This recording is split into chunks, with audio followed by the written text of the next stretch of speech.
Bonjour tout le monde. Aujourd'hui, je vais présenter le protocole ALTAP.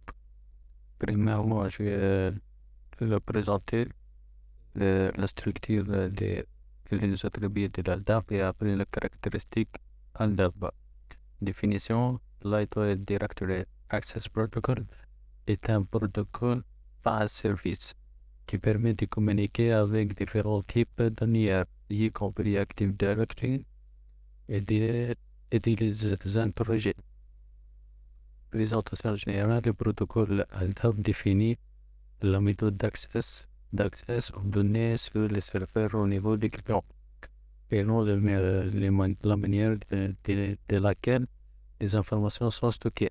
Le protocole ALTAP on est actuellement à la version 3 et a été normalisé par les AFT, Internet Engineering Task Force. Ainsi, il existe un RFC pour chaque version de l'ALTAP, constituant un document de référence.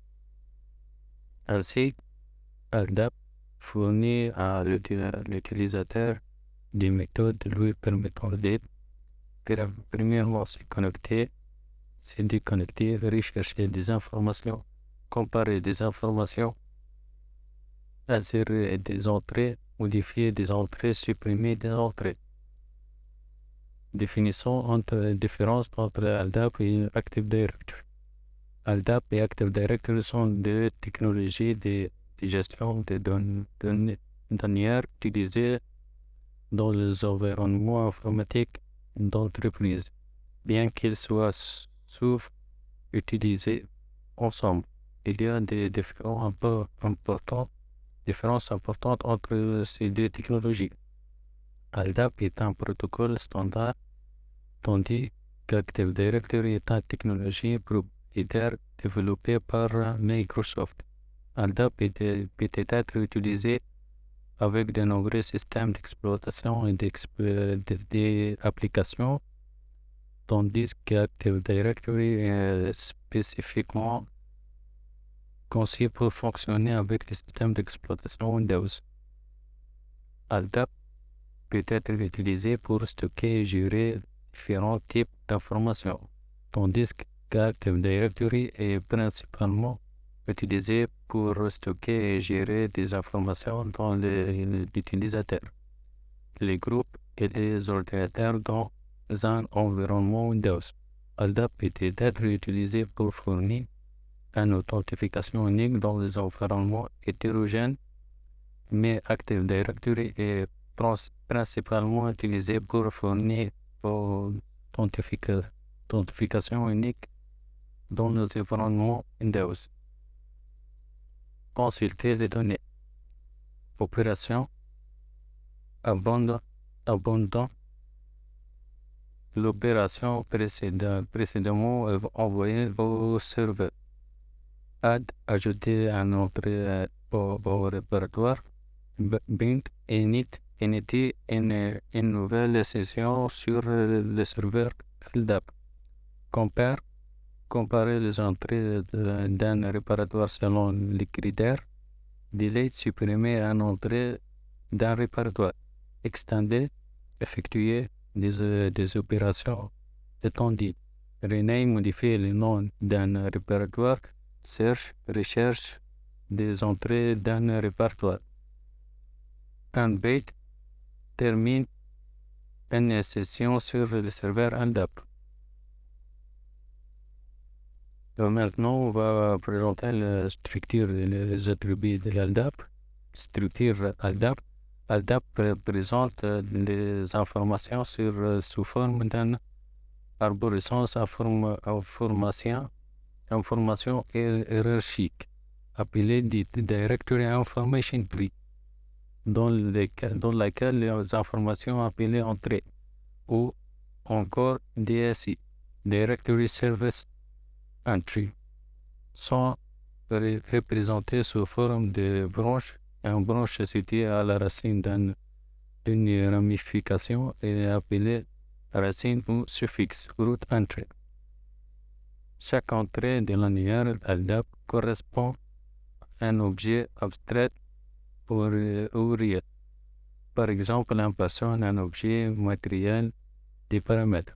Chaque entrée est constituée d'un ensemble de paires clés ou valeurs appelées attributs.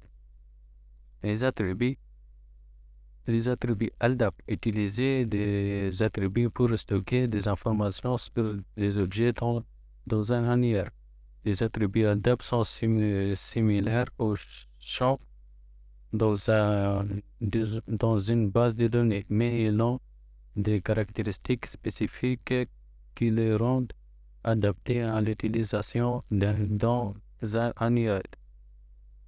Les attributs peuvent contenir différents types de données, telles que des chaînes de caractères, des entiers, des dates et des objets binaires.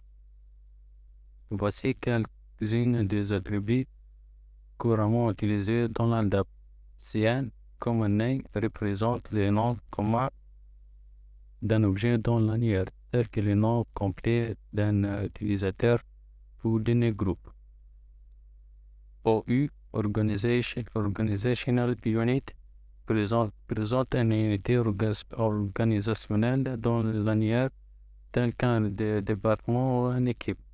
DC représente composants des noms de domaine dans l'annuaire, tels que les noms de domaine d'une entreprise. UID, User ID, représente l'identifiant d'un utilisateur dans l'annuaire. Mail représente l'adresse email d'un utilisateur ou d'un groupe. Member représente les membres d'un groupe dans l'annuaire. Object class représente la classe d'un objet dans l'annuaire tel qu'utilisateur, groupe ou imprimante. Les attributs classiques. CN, common name ou nom commun. GN, given name, c'est-à-dire le prénom. SN, surname. L, locality name. ST, state or province name. OU, organizational unit. DC, domain component ou organization name. Caractéristiques de l'ADAP. Caractéristiques de l'ADAP, c'est accès rapide, mais mise à jour plus lente, structure arborescente, langage de recherche. L'échange de données c'est fait par le format LDIF. Il existe des opérations de duplication et de synchronisation. Il est donc facile de maintenir des copies. C'est tout avec cette présentation de l'ADAP.